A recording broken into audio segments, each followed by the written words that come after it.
Invité de France Bleu Matin, Dominique Bertinotti, ancienne maire PS du 4e arrondissement de Paris, ancienne ministre des Familles, auteur de Le jour où la gauche s'est perdue, qui sort aujourd'hui. Bonjour Dominique Bertinotti. Bonjour. Merci d'être avec nous ce matin. Énormément de livres sur la gauche, sur François Hollande. Quelle différence entre votre livre, celui de Cyril Gradiani sur le premier secrétaire de la République ou encore celui de Pierre Jacquemin, cet ancien conseiller de Myriam El Khomri qui dit « Ils ont tué la gauche ». D'abord parce que j'avais l'intention de mener une réflexion sur ce qu'ont été mes mandats de maire et de ministre. Moi, j'ai mis vraiment les mains dans le charbon. J'assume totalement ma participation, mon action, mais surtout, ce que je trouve très inquiétant, c'est que je crains un petit peu comme ce qui s'est passé en Hongrie hier, c'est qu'on finisse chez certains de nos électeurs par avoir le choix entre l'abstentionnisme et le populisme. Et ça m'ennuierait énormément, ayant été actrice politique, de voir que notre jeunesse n'est que ce choix-là. Donc j'aime la gauche, je suis passionnément de gauche. Je crois qu'aujourd'hui, elle s'est effectivement un peu perdue. Il s'agit qu'elle se remobilise et qu'elle se redynamise. Est-ce que c'est la gauche qui s'est perdue ou est-ce que c'est François Hollande dans ce quinquennat ? Vous savez, dans ce genre de choses, il n'y a jamais la responsabilité d'un homme. Ça serait tellement facile, parce qu'à ce moment-là, il suffirait de changer l'homme et puis tout irait mieux. Non, c'est un processus qui est assez long, dont j'ai essayé de retracer un petit peu le fil rouge pour comprendre de quelle façon, progressivement, on a fini par reculer sur un certain nombre de nos valeurs. On a fini par s'assoupir sur aussi un certain nombre de valeurs. Quelle est aujourd'hui la position de la gauche sur les migrants, sur la laïcité, sur la modernisation de nos institutions ? Vous demandez cela aux gens dans la rue, ils ne savent pas très bien vous répondre. Et moi, je comprends tout à fait qu'il y ait une véritable crise de confiance à l'égard de la politique. J'ai envie de dire aussi, n'oublions pas aussi que la droite et les Républicains sont exactement dans le même état. Je m'en félicite absolument pas parce que c'est la démocratie qui est en jeu. D'où aujourd'hui des phrases qu'on entend « Je ne suis ni de droite ni de gauche ». Exactement, et qui ne veulent rien dire et qui sont très toxiques. Je tiens à le dire, c'est très toxique de considérer que la démocratie, oui, nous sommes démocrates, mais nous pouvons très bien avoir des approches différentes sur la nature du modèle social français, sur, au fond, j'ai envie de dire, ce qui manque à la gauche, c'est qu'elle a perdu le sens d'avoir une philosophie sociale et politique bien affirmée et claire pour les électeurs. Après, on peut être d'accord, pas d'accord, c'est le jeu de la démocratie. En même temps, vous dites cela, mais la gauche a affirmé des valeurs dès le début du quinquennat et vous en avez fait partie. C'est évidemment le mariage pour tous. On se replonge dans votre livre sur les petites phrases à l'Assemblée nationale, les déclarations des uns et des autres.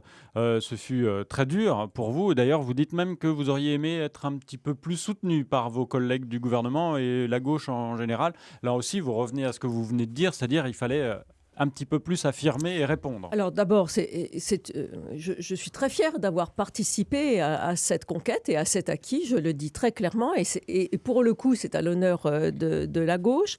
Mais ce qui était intéressant dans cette analyse après coup, c'est de voir qu'effectivement, on l'a fait de façon frileuse. C'est-à-dire, au lieu d'en faire une belle victoire, la gauche s'était engagée sur cela, eh bien, il fallait le porter haut et fort. Oui, mais parce qu'on le voit bien dans votre livre aussi, à chaque fois, vous dites, tiens, cet argument-là, on l'a sous-estimé à l'époque, je ne l'ai pas bien compris. Vous revenez dessus, vous dites aujourd'hui, ça, tiens, je comprends pourquoi on a dit ça, pourquoi on a pu être dans ce ressenti. Donc, à l'époque, il y a eu aussi peut-être la gauche ne s'attendait pas à cette mobilisation de la droite et de la rue. Certainement. Certainement, je pense que on voit bien, on s'est laissé enfermer dans une rhétorique très conservatrice et il y avait quand même, je le dis très clairement, une forme d'impréparation idéologique. Mais est-ce que ce n'est pas le résumé du quinquennat ? Parce que ça a commencé avec ça. Non, mais parce que dans votre texte, dans votre livre, vous dites bien, on a commencé à être attaqué avant que le texte soit au Conseil des ministres. Oui. Et à la fin du quinquennat, la loi travail, c'est exactement la même chose. Le texte a été attaqué avant même d'être présenté.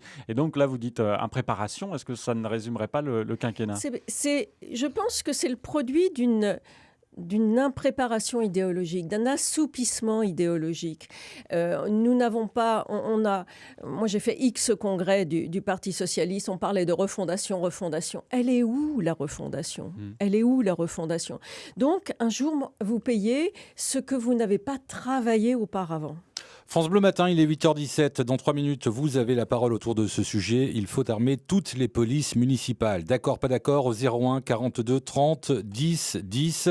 Le livre s'appelle « Le jour où la gauche s'est perdue », écrit par Dominique Bertinotti, ancienne maire PS du 4e arrondissement et ancienne ministre des Familles avec Noé da Silva. Et justement, Dominique Bertinotti, « Le jour où la gauche s'est perdue », c'est le titre de votre livre. C'est quand alors ? Écoutez, moi je propose plusieurs jours. On choisit ? On peut choisir. Moi j'ai un grand respect de l'électeur et du lecteur.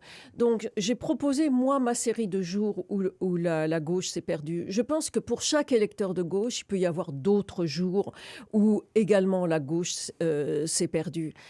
Donc voilà, c'est une invitation à la réflexion et aux propositions, je tiens à le dire, car ce livre se termine par quand même de l'espoir, de l'espérance, un appel à une mobilisation. Il se passe beaucoup de choses sur le territoire français, des initiatives citoyennes formidables. Vous avez des idées, effectivement. Vous lancez un appel à réinventer la politique, un appel citoyen, la démocratie participative, chère à Ségolène Royal. Est-ce que ça veut dire d'ailleurs que vous en appelez à Ségolène Royal ?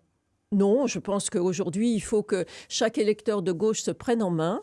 C'est à inventer, à construire. Je ne crois pas au mythe de l'homme ou de la femme providentielle. Pourtant, vous en appelez à François Mitterrand. Mais j'en appelle à l'expérience de François Mitterrand parce que lui a exercé 2 septennats. Et ce qu'on oublie trop, c'est que François Mitterrand a permis que la gauche viennent au pouvoir après des années et des années où l'alternance n'existait pas. Donc, ne serait-ce que cela, ça a permis la modernisation de notre système politique. Dominique Bertinotti, vous avez été maire du 4e arrondissement. En ce moment, on en parle beaucoup avec la piétonisation des voies sur berge. Vous en pensez quoi de cette piétonisation voulue par Anne Hidalgo ? Moi, c'est bien parce que je peux ne plus avoir la langue de bois. Qu'il y ait vous l'avez eu ? Réduction... les journalistes nous le reprochent toujours. Qu'il y ait réduction du trafic automobile, c'est une nécessité en termes de lutte contre la pollution. J'aurais préféré être plus consultée sur est-ce que c'est les quais qui doivent être piétonnisés ou les voies sur berge. Moi, je suis quand même pour une capitale très dynamique, très tournée vers l'extérieur et pas simplement bien à vivre pour quelques-uns. Donc plus de démocratie participative à Paris. Exactement. Pas sur des gadgets. Je n'irai pas jusque-là. Je pense que trop souvent, on confond participatif et consultatif. La vraie démocratie participative, elle est fondée sur le tirage au sort des citoyens. Dernière question, Dominique Bertinotti. Est-ce que je peux vous demander comment ça va aujourd'hui ? Ça va bien. Ça va bien. Vous savez que les médecins vous apprennent dès le départ qu'ils ne prononcent jamais le terme de guérison, mais de rémission, qui est un terme terrible.